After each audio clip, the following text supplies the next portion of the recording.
안녕하세요. 경기도에서 살고 있는 60세 여성입니다. 하나 있는 아들이 결혼을 해서 가정을 이뤘고 남편을 먼저 보내고 혼자 여생을 보내고 있습니다. 이제부터 제 2의 인생이 시작된 거죠. 제 친구들은 자식들이 가정을 꾸리면 자유의 몸이 된 것이나 다름없으니 앞으로 뭘 할지 생각해 놓으라고 했습니다. 아들을 키우면서 아둥바둥 살다가 혼자가 되니 마음이 허전해지기도 하네요. 친구들 말대로 뭘 해야 할까 고민하던 와중이었습니다. 그런데 한 여자 때문에 전 재산을 다 날리고 알거지가 될 뻔한 아찔한 경험을 했습니다. 제가 가진 돈을 노렸던 여자는 바로 제 며느리였죠. 처음에는 며느리도 제게 잘했습니다. 반찬을 챙겨주거나 안부를 묻는 등 제 친구들이 부러워할 정도로 여러 가지 챙겨주었습니다. 아들이 다른 건 몰라도 장가는 잘 갔다고 생각했는데 며느리가 가면을 쓰고 있었던 겁니다. 가면이 벗겨지는 순간 며느리의 추악한 민낯을 보게 된 것이죠. 며느리가 얼마나 파렴치한 음모를 꾸몄는지 지금도 저는 믿을 수 없습니다. 제가 며느리의 실체를 알았을 때에는 모든 걸 잃을 뻔했는데요. 하늘이 무너져도 솟아날 구멍은 있다는 말처럼 친구의 도움으로 며느리에게 당한 만큼 돌려주었습니다. 그래서 여러분들에게 며느리가 제게 어떤 만행을 저질렀는지 털어놓으려고 합니다. 제 아버지는 헤어 디자이너이셨습니다. 직업에 걸맞게 개방적인 사고방식을 가지고 계셨죠. 반면에 엄마는 전형적인 조선시대 여성이셨습니다. 남편을 떠받들고 살아야 한다고 생각하셨어요. 고지식한 만큼 융통성이 없으셔서 항상 정해진 대로 모든 걸 처리하셨는데요. 아버지께서 법대를 졸업하고 사법고시에 도전한 적이 있으셨습니다. 저희 집은 판검사에 한이 맺힌 집안이었죠. 증조 할아버지 때부터 아들들이 판검사에 도전하셨지만 집안에서 법복을 입게 되신 분은 한 명도 없었습니다. 할아버지도 판검사 도전에 실패하셨죠. 그래서인지 할아버지께서 아버지에게 판검사가 되라고 강요하셨어요. 종민아, 너는 꼭 법대에 가서 판검사가 돼야 한다. 아버지, 저는 따로 정해놓은 목표가 있어요. 그게 뭐냐? 정말 보수적인 집안이었는데 아버지의 입에서 정말 뜻밖의 말이 나왔다고 합니다. 전 미용사가 되고 싶어요. 설마 이발사가 되겠다는 거냐? 아니요. 남자들 머리만 하는 이발사 말고 여자들 머리도 하는 미용사가 되고 싶어요. 할아버지께서 그 말을 듣고 소리를 버럭 지르셨다고 합니다. 뭐야? 사내놈이 여자들 머리나 잘라주겠다는 거냐? 절대 안 돼. 지금 당장 다시 판검사 준비하거라. 지금이야 남자 미용사가 흔하지만 그 당시에는 남자들이 미용실에 가지를 않았습니다. 이발사가 되겠다고 해도 열이 받는데 미용사가 되겠다고 하니 보수적인 할아버지께서 화를 내는 건 당연한 일이었죠. 할아버지가 반대하기에는 아버지께서 옷이나 헤어스타일에 관심이 너무 많았습니다. 오랫동안 혼자만의 꿈으로 간직하고 있다가 겨우 입 밖으로 꺼낸 건데 생각보다 더한 날벼락을 맞으셨습니다. 저는 판검사 되고 싶지도 않고 공부에 취미도 없단 말이에요. 아버지도 잘 아시잖아요. 노력해도 안 되면 어쩔 수 없는 일이지만 해보지도 않고 포기하는 건 용납 못한다. 무조건 법대에 가거라. 할아버지의 강압에 못 이겨 아버지께서 법대에 들어가셨습니다. 그 후에 사법고시 준비를 시작했는데 미용사가 될 사람이 하루 종일 법전을 공부하고 있으니 죽을 맛이었겠죠. 하기 싫어서 억지로 한 공부였으니 결과가 좋을 리가 없었습니다. 고시에 5번이나 연속으로 떨어져서 아버지도 포기하겠다고 말씀하셨는데요. 아버지, 이제 그만할게요. 이 정도면 할 만큼 했어요. 전 판검사 체질이 아닌 것 같아요. 좋아. 마지막으로 한 번만 더 해보고 안 되면 포기하거라. 아버지의 마지막 도전도 실패로 끝나자 할아버지께서 아버지를 포기하셨습니다. 늦은 나이였지만 그때부터 아버지께서 미용 공부를 하셔서 헤어 디자이너가 되신 거죠. 아버지는 미용실에서 일하면서 수습 직원으로 들어온 엄마를 만나게 되셨습니다. 고참이었던 아버지가 엄마에게 일을 가르쳐주면서 사이가 가까워졌는데요. 두 분 성격이 너무 달라서 자주 싸웠다고 합니다. 결혼하고 전업주부가 되겠다는 엄마에게 아버지는 지금 하고 있는 일이 아깝지 않냐고 물었습니다. 엄마 성격상 집안 살림은 여자가 하는 일이라고 말했겠죠. 그랬더니 아버지께서 버럭 화를 내면서 첨언을 하셨습니다. 여자라고 꼭 집안일 하라는 법 있어? 요즘 세상에 남자 여자 구분이 따로 있는 것도 아니잖아. 그래도 내조는 여자가 해야죠. 여자가 일하면 누가 집안일 하나요? 집안일이야 같이 하면 되지. 나 참 말이 안 통하네. 이런 식으로 자주 싸우셨지만 여자는 온순하고 온화해야 한다는 엄마의 지조 덕분에 큰 싸움으로 번지지는 않았다고 해요. 늘 엄마가 먼저 알겠다고 하고 아버지의 생각을 존중하셨거든요. 저도 엄마의 영향을 많이 받고 자라서 여자는 남편을 도와서 내조를 잘해야 한다는 생각을 가지고 있었어요. 그렇게 교육받고 대학에 들어가니 다른 친구들이 여러 남자들과 자유롭게 만나면서 연애하는 걸 이해하지 못했죠. 아무리 썸이라고 해도 여러 명 만나는 건 좀 아니지 않아? 사귀는 것도 아닌데 뭐 어때? 남자는 여러 명 만나보면서 선택하는 게 제일 좋아. 그래, 어차피 남자들도 그렇게 만나고 있을걸? 괜히 한 명만 썸 타면서 기다리고 있다가 그 남자가 딴 여자한테 가버리면 어떡해. 친구들이 이런 식으로 여러 남자와 썸을 타고 연애를 하더니 또 쉽게 헤어지더라고요. 썸이라고 해놓고 양다리도 모자라서 동시에 세 다리도 걸치면서 연애하는 친구도 있었습니다.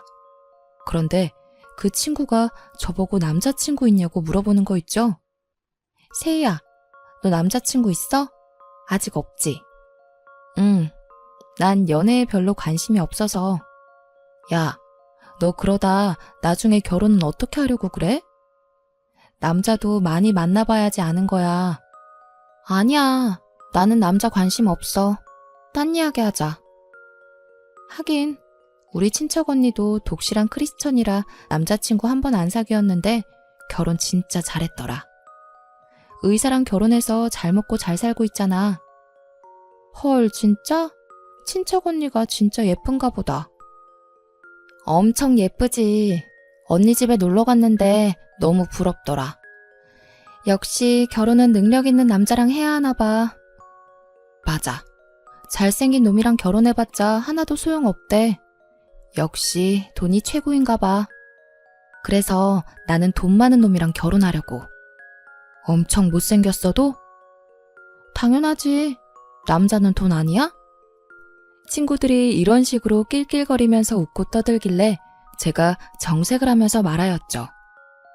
좋아하지도 않는데 돈 많은 남자랑 결혼하려고? 그럼 당연하지. 좋아하는 것도 잠시야. 어차피 결혼 1년차 넘어가면 콩깍지 다 벗겨진대. 아무리 그래도 사랑하지도 않는 사람하고 어떻게 평생을 같이 살아. 아, 그러니까 네가 연애를 못하는 거야. 남편이 아니라 돈을 사랑하면 평생 살 수 있어. 어우, 야, 그거 명언하다 얘. 친구들이 어이없는 말을 주고받으면서 웃길래 그냥 입을 다물어 버렸습니다. 말로만 그러는 줄 알았는데 실제로 친구들이 잘생긴 남자들과 연애하더니 결혼은 조건 좋은 남자들이랑 했습니다. 제 생각이랑 너무 달라서 이 친구들하고 오래가지 못했죠. 저는 한 번 연애하면 이 남자랑 끝까지 가야 한다고 생각하는 순정파였거든요. 친구들의 성화에 못 이겨 몇 번 소개팅하긴 했지만 마음에 드는 상대가 없었습니다. 친구들은 저를 모태솔로라고 놀려댔지만 필이 팍 꽂히는 남자를 만나기 전에는 연애를 함부로 할 생각이 없었는데요. 대학을 졸업하고 취직한 곳에서 처음으로 마음이 끌리는 남자를 만나게 되었습니다. 저와 같은 부서에서 근무했던 대리님이었죠. 키가 크고 잘생긴 것도 아니었습니다. 단지 성실해서 눈길이 갔는데요. 일밖에 모르는 사람이라서 가장 먼저 출근해서 가장 늦게 퇴근했거든요. 게다가 일도 잘해서 상사들이 우수사원이라고 칭찬했지만 다른 직원들이 남편을 따로 불러 뭐라 한 소리 하기도 하였습니다. 김대리, 정도껏 해. 회사에 충성한다고 돈 더 주는 것도 아니잖아. 김대리 혼자 이렇게 설쳐대면 우린 뭐가 돼? 제발 적당히 하라고. 내가 돈 더 받으려고 이러는 거 아니잖아. 이번 프로젝트 어떻게든 잘해보려고 이러는 거야. 다른 직원들 눈치 보는 거 안 보여? 그래, 너 잘났다. 너 알아서 해라. 동료들은 김대리가 승진을 하려고 발악하는 거라고 수군거리고 있었죠. 몇몇 직원들은 김대리를 이용하기도 했습니다. 특히 여직원들이 퇴근 시간이 다가올 때면 대리님에게 가서 자기 일을 대신해달라고 아양을 떨었어요. 김대리님, 제가 오늘 급한 일이 있어서 그런데 보고서 작성을 못 끝낼 것 같아요. 그래서 그런데 이번 한 번만 도와주시면 안 될까요? 제가 대신 끝내놓을 테니까 먼저 들어가세요. 감사해요. 제가 다음에 한턱 쏠게요. 단칼에 거절했으면 좋겠는데 대리님 성격이 온순하셔서 부탁을 거절하는 법이 없었어요. 이제는 상사들도 대리님의 착한 성격을 이용해 먹으려는 것 같았습니다. 이상하게 매번 승진 대상에서 제외됐거든요. 인사과장과 저희 부서 팀장이 휴게실에서 하는 대화를 우연히 듣게 됐는데 그 대화를 들어보니 대리님께서 왜 매번 승진에 실패하는지 알 것 같더군요.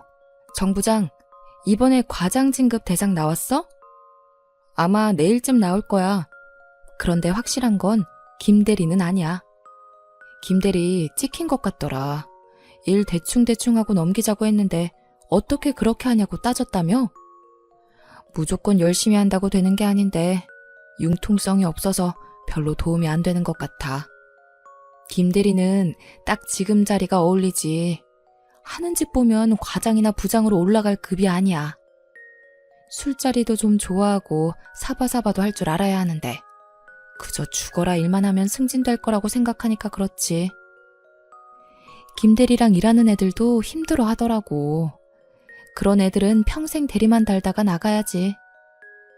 상사들은 회사의 감시를 피해서 이익을 챙기고 싶어 했거든요.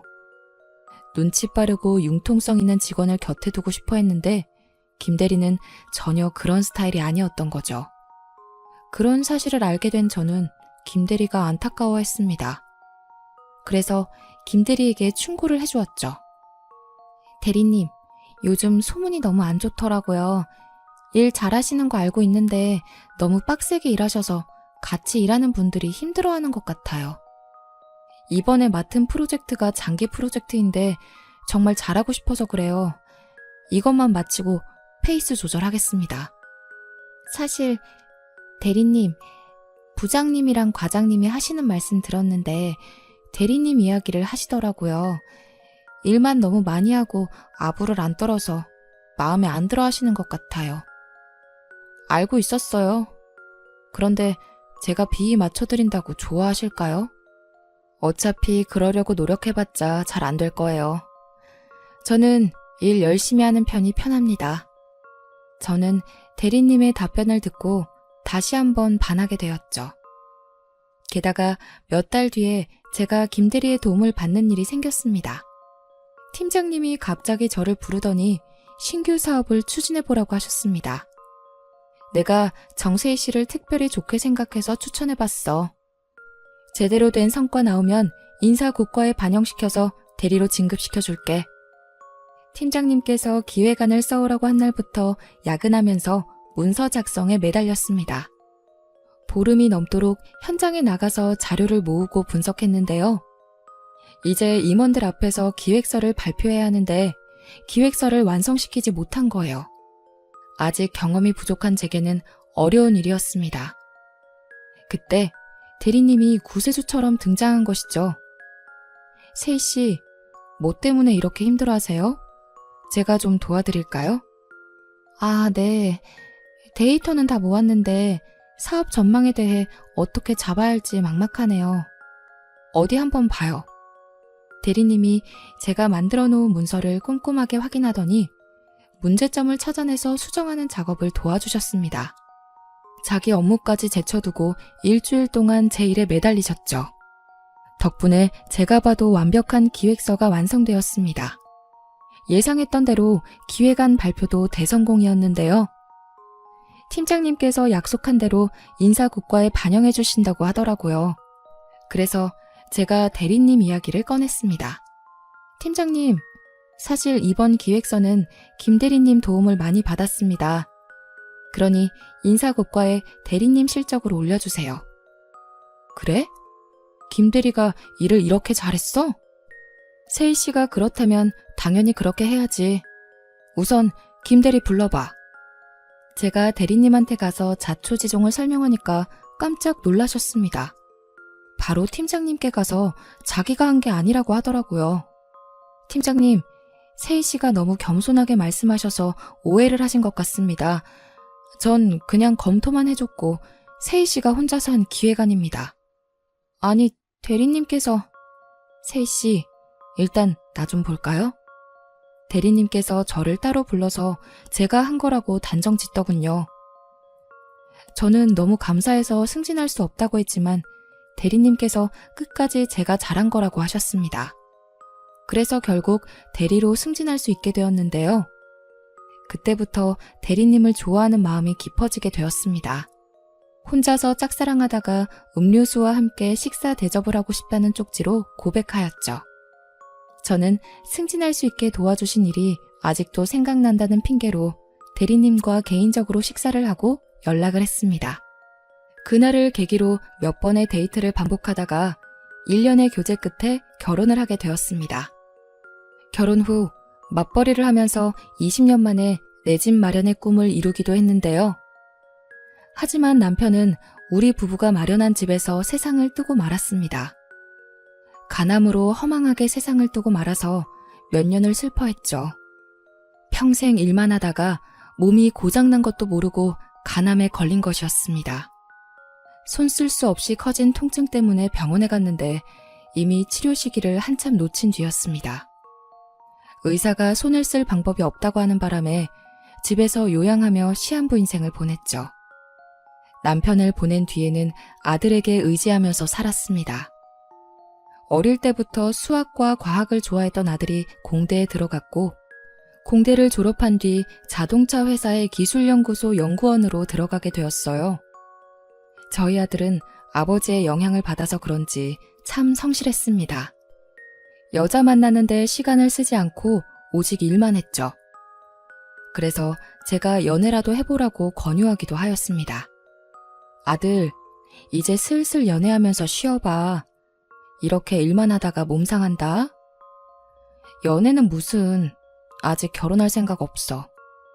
일단 자리 잡고 가정 꾸릴 수 있으면 연애 생각도 그때 해볼 거야. 아들 나이가 30이 넘어가고 있는데 연애 한 번 안 해본 것 같더라고요. 그래서 제가 결혼은 언제 할 거냐고 재촉했습니다. 그럴 때마다 아들은 늘 아직 멀었다고만 대답했죠. 그러다 몇 년 뒤에 선임 연구원이 되자 아들이 결혼정보회사에 가입하게 되었습니다. 아들이 결혼정보회사를 통해 여러 번 소개팅을 해보았지만 별 성과가 없었다고 합니다. 이러다 아들이 영원히 결혼 못하는 거 아닌가 싶어서 애간장이 탈 때쯤이었습니다. 아들이 제게 마음에 드는 여자를 만났다고 하더군요. 이번에 결혼정보회사에서 웹디자이너를 소개시켜줬는데 똑똑하고 야무져 보이더라고. 커리어에 자부심도 있어 보여서 진지하게 만나보고 싶어. 그래, 제발 좀 만나봐라. 여자는 뭐라고 해? 너 마음에 든대? 뭐, 내가 마음에 든다고 하던데? 그럼 됐다. 잘해봐라. 괜히 쓸데없는 건 물어봐서 말 실수하지 말고.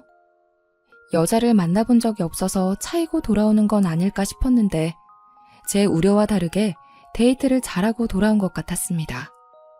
그 뒤로 여러 번 데이트를 하더니 정식으로 만나보고 있다고 하더군요. 그리고 3개월 후에 아들이 며느리가 될 사람이라고 결혼정보회사에서 만난 여자를 집으로 데리고 왔습니다. 안녕하세요, 어머님. 김수경이라고 합니다. 그래, 수경아. 오느라 고생 많았다. 얼른 여기 와서 앉아라. 네, 어머님. 오빠한테 살림 잘한다고 들었는데 집이 진짜 깔끔하네요. 제가 어머님께 배워야겠어요. 며느리가 어색해하는 저를 위해 과분한 칭찬을 해주더라고요. 살림 칭찬은 물론 제 피부 칭찬까지 해주며 친근하게 다가왔습니다. 성격이 밝고 싹싹해 보여서 저는 마음에 쏙 들었죠. 아들 녀석도 제가 좋아하는 모습을 보았는지 며느리가 간 뒤에 어떤 것 같냐고 묻더군요. 엄마, 수경이 어때? 성격도 좋고 예쁘지? 나는 아주 마음에 든다. 너만 좋다면 당장이라도 며느리 삼고 싶어. 일 잘하고 똑똑해. 얼마 전에 승진했다고 하더라고. 나도 수경이만 괜찮으면 빨리 결혼하고 싶어. 그래, 네가 나이도 있으니 될 수 있으면 빨리 해라. 며느리도 아들에게 확신이 있었는지 상견례 자리를 가지자고 했습니다. 그리고 2달 뒤에 결혼식을 올리고 부부가 되었죠. 아들이 일하는 연구소가 경기도에 있어서 그 근처로 집을 구하게 되었습니다. 처음에는 좋은 집을 사려고 했지만 며느리의 반대로 작은 전셋집을 구해서 신혼생활을 시작했습니다.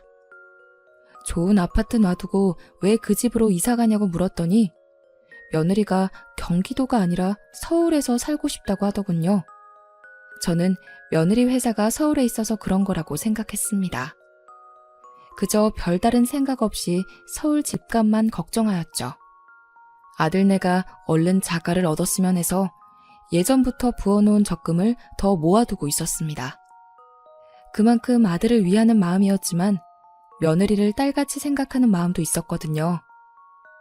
일 때문에 아들네를 자주 들리지 못했지만 며느리가 매일같이 안부 전화를 했고 수시로 제가 좋아하는 음식들을 해오거나 식재료들을 사와서 요리해 주었습니다. 어느 날은 제가 갈비찜을 좋아하는 걸 알고 제 집으로 와서 해주더군요. 어머님, 갈비찜 어떠세요? 간이 딱 맞나요? 너무 딱 맞네. 너는 요리를 누구한테 배웠니? 어쩜 이렇게 맛있게 잘하나 몰라. 그냥 인터넷 보고 따라하는 거예요. 어머님 입맛에 맞아서 다행이에요. 드시고 싶은 거 있으시면 말씀하세요. 제가 다 해드릴게요. 너 힘든데 무슨 요리를 해주려고 그러니?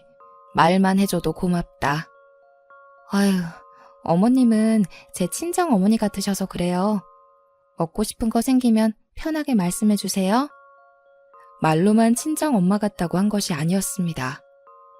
정말 친딸 이상으로 저를 위해 주어서 의지가 많이 됐었는데요. 집에서 혼자 지낸다고 찾아와서 말동무도 해주고 산책하러 가자며 근처 공원을 돌아다니기도 하였습니다. 그렇게 눈에 넣어도 아프지 않을 것 같던 며느리가 1년쯤 지나니까 점점 변하기 시작하더라고요. 어머님, 이 원목 탁자 이 집에는 안 어울리는 것 같아요. 혼자 사시는데 크기가 너무 크지 않나요? 좀 크긴 한데 이게 있으니까 예뻐 보이더라고. 게다가 선물 받은 거라서 버리기도 좀 그렇다. 아, 그러세요? 저희 집에 두면 딱 좋을 것 같은데. 딱 봐도 자기 달라는 눈치였죠. 며느리가 탐내는 원목 탁자는 선물 받은 게 아니었습니다. 수입한 고급 가구라서 상당히 비싼 것이었거든요. 제가 아끼는 녀석이라서 주기가 좀 그랬습니다.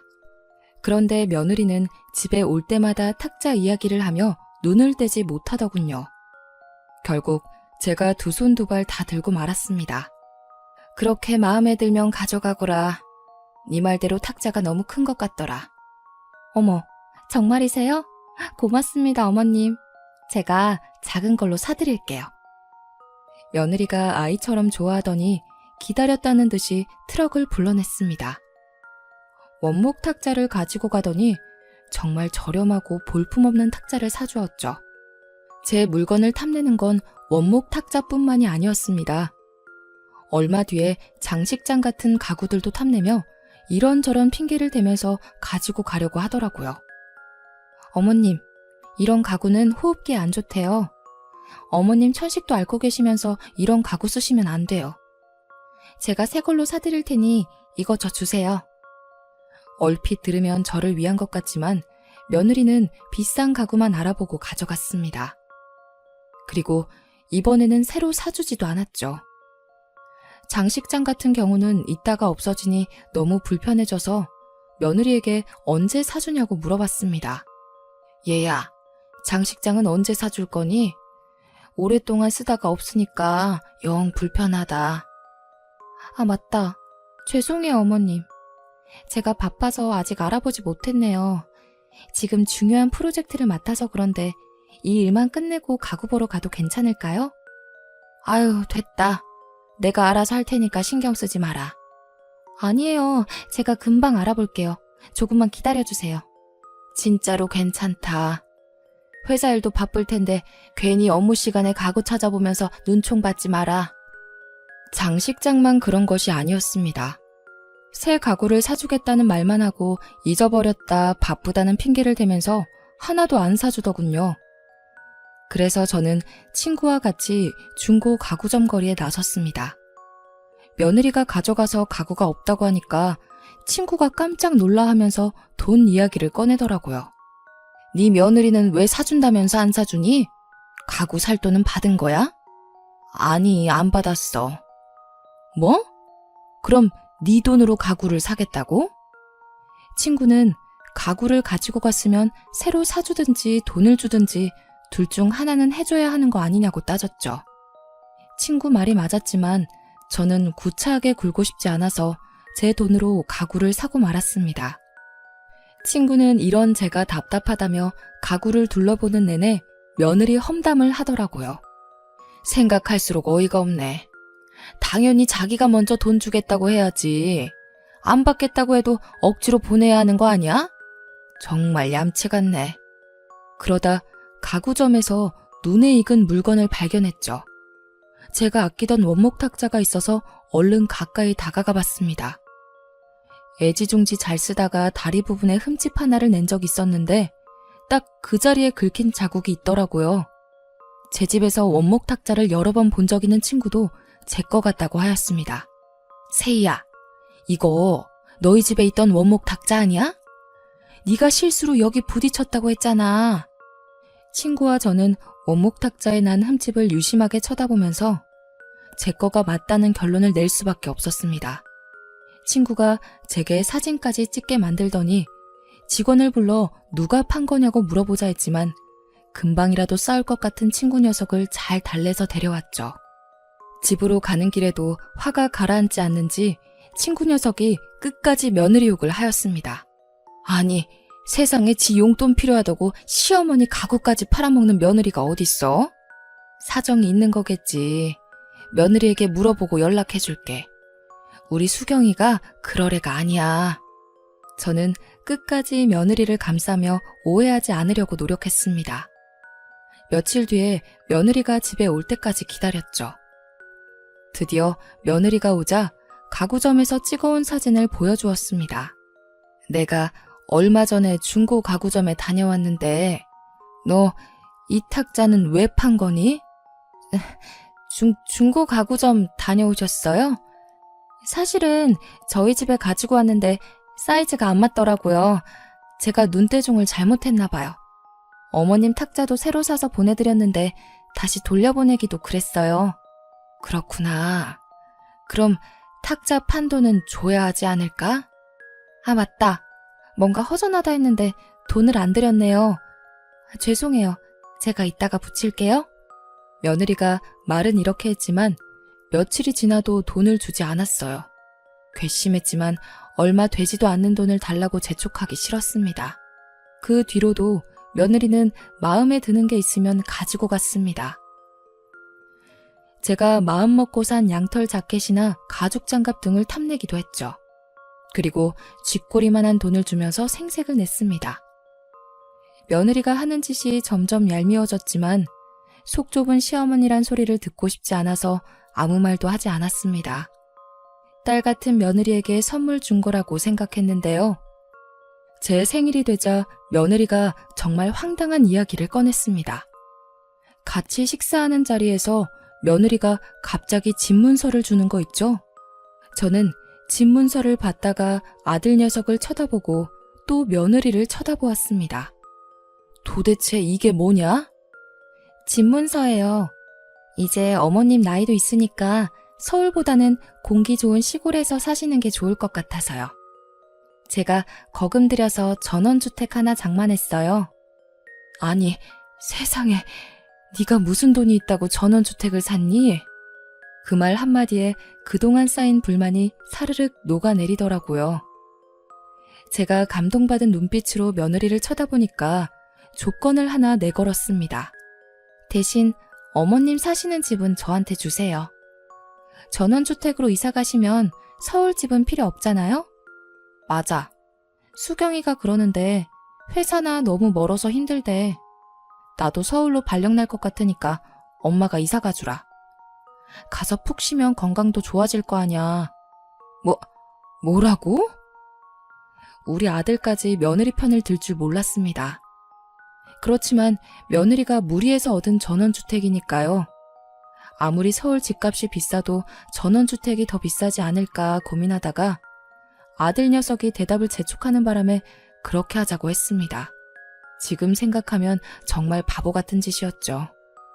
전원주택이 있다는 양평으로 가보니 욕짓거리가 절로 나왔습니다. 며느리가 사놓은 전원주택은 다 쓰러져가는 낡은 한옥이었거든요. 게다가 방치된 지 오래돼서 허물어지기 일보 직전이었습니다. 잘못 찾아온 건 아닌지 주소와 번지수를 몇 번이나 확인했지만 며느리가 사준 전원주택이 맞았습니다. 제가 그 폐가 앞을 서성이고 있으니 지나가던 동네 이장이 더 충격적인 말을 건네주었습니다. 아이고, 이 집에서 사시려고? 수리비 엄청 들 거야. 하기사 공짜로 얻은 집이니까 수리비 정도는 감당해야겠네. 네? 공짜로 얻었다고요? 모르셨구나. 집주인이 거의 거저내놨어. 여기서 사람이 죽어서 아무도 안 오려고 했거든.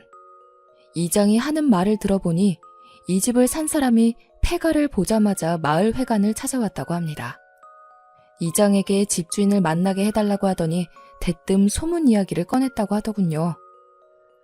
여기서 사람이 죽지 않았냐고 거저달라고 우기길래 기억하고 있었다고 합니다. 결국 집주인도 집이 팔리지 않아 며느리에게 집을 거저주었다고 하죠. 그러면서 집주인이 마을 이장에게 이 말까지 했다고 합니다. 안 그래도 사람 죽었다는 소문이 나서 세금만 따박따박 물고 있어서 철거해버리려고 했어요. 너무 싸게 준 것 같은데 가지고 있는 것보다 낫죠 뭐. 마을 이장에게 이 말을 듣는 순간 화가 치밀어 올라서 견딜 수가 없었습니다. 이런 폐가를 거금 들여서 산 전원주택이라고 속이다뇨. 게다가 제 집까지 빼앗아서 이성을 잃고 말았습니다. 바로 서울로 올라가서 며느리에게 따지고 싶었지만 며느리가 연락을 받지 않았습니다. 아들 녀석도 마찬가지였죠. 집으로 찾아갔더니 여행을 갔는지 초인종을 눌러도 조용하더군요. 그래서 저는 어차피 팔리지도 않을 테니 폐가부터 수리하기로 했습니다. 이장의 소개로 수리업자부터 만나보았는데요. 수리업자가 집 상태를 꼼꼼하게 확인해 보더니 수리만 해도 2달은 걸릴 거라고 했습니다. 빠르면 2달인데 이 집은 수리하는 게 아니라 뼈대만 남겨놓고 새로 지어야겠네요. 2달이요? 2달 동안 지낼 곳이 없는데 어쩌죠? 마을 이장이 옆에서 제 사정을 듣고 있다가 수리하는 동안 마을 회관에서 지내라고 하였습니다. 마을 회관에 가보니까 일반 가정집처럼 부엌도 있고 따뜻하더라고요. 게다가 마을 이장님께서 제 말동무가 되어주셔서 외롭지도 않았습니다. 제가 답답한 마음에 며느리가 한 짓을 다 일러바쳤거든요. 그랬더니 마을 이장이 혀를 차며 안타까워했습니다. 어휴 참, 며느리가 아니라 불려우네요. 어떻게 시어머니한테 이런 말도 안 되는 짓을 할 수 있지? 그러게요. 아들 때문에 참고 살고 있습니다. 괜히 저 때문에 결혼 생활이 괴롭다고 하면 안 되니까요. 이장도 며느리가 아주 이기적인 여자 같다고 혀를 찼습니다. 그런데 며느리가 한 짓은 이뿐만이 아니었습니다. 집수리가 거의 끝날 무렵에 양평으로 저를 찾아온 친구가 충격적인 사실을 알려주었거든요. 얘, 내가 뭘 본지 아니? 너희 며느리 말이야. 2집 살림을 하는 게 분명한 것 같더라. 동네에 소문이 쫙 났어. 친구가 지인이 사는 빌라에 놀러 갔다가 며느리를 보았다고 하는데요. 빌라에서 낯선 남자랑 같이 나오더니 연인처럼 품에 안겼다고 하죠. 아들 녀석만 모르고 있었지 동네에 소문이 나서 친구의 지인도 며느리를 몰랐지만 딱 봐도 불륜 커플 같았다고 하더군요. 며느리가 잠은 안 자고 가는데 동거남을 매일 보러 오고 평일에는 매일 왔지만 주말에는 오지 않았다는 증언도 들었다고 합니다. 불륜을 목격한 증인도 있겠다. 저는 며느리를 더 이상 용서할 수 없었습니다. 그때 아들 녀석이 대만에서 노느라 전화를 못 받았다고 다시 나한테 전화를 걸었더군요. 그래서 친구한테 들은 말을 다 이야기해 주었습니다. 제대로 된 증거가 없으니까 괜히 거기서 싸우지 마라. 얼른 한국으로 와서 불륜 현장을 잡아야 해. 알겠어. 되도록 빨리 갈게. 수경이 들어온다. 이따가 전화한다. 그렇게 전화가 끊기고 그날 밤 아들 녀석이 장례식장을 가야 한다는 핑계를 대고 한국으로 돌아왔습니다. 아들 녀석을 데리고 불륜 현장을 잡기 위해 친구가 말해준 빌라로 찾아갔죠. 친구의 지인이 알려준 시간대에 잠복하고 있으니 며느리가 대만에서 사온 기념품을 들고 빌라 안으로 들어가더군요. 그리고 동거남과 함께 나와서 남자 팔에 팔짱까지 끼는 모습을 목격하였습니다. 제가 아들을 데리고 불쑥 나타나니까 며느리 얼굴이 하얗게 질려버렸죠. 네가 감히 우리 아들 몰래 바람을 펴? 내 물건 탐내고 양평으로 쫓아낼 때부터 알아봤다. 너 같은 년을 믿은 게 죄지. 이리 와서 변명이라도 좀 해봐. 쳐 죽여도 시원치 않으려나. 어머님, 왜 이러세요? 오해예요. 저 바람 핀 적 없어요. 뭐 어쩌고 저째?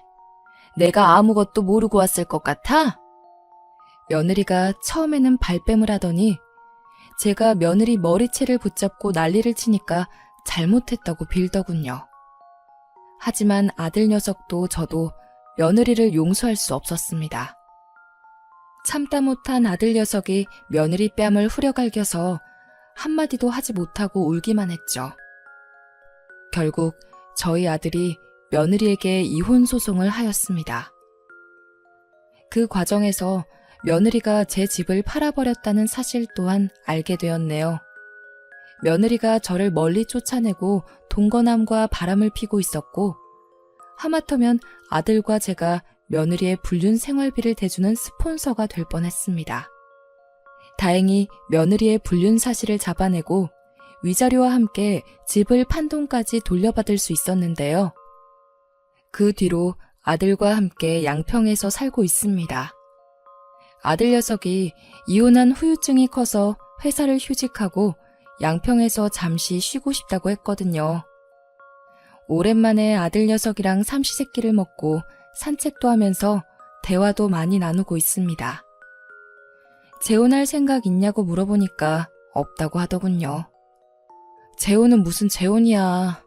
나는 연애할 생각도 없어. 여자들을 못 믿겠어. 수경이가 나한테 이럴 줄 정말 몰랐고.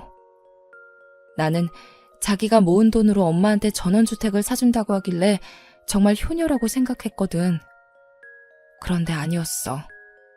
아직까지 엄마 생각하는 척 나한테 생색내던 게 잊혀지지 않아. 아들이 금방이라도 울 것 같길래 연애만 하면서 살라고 말해두었습니다.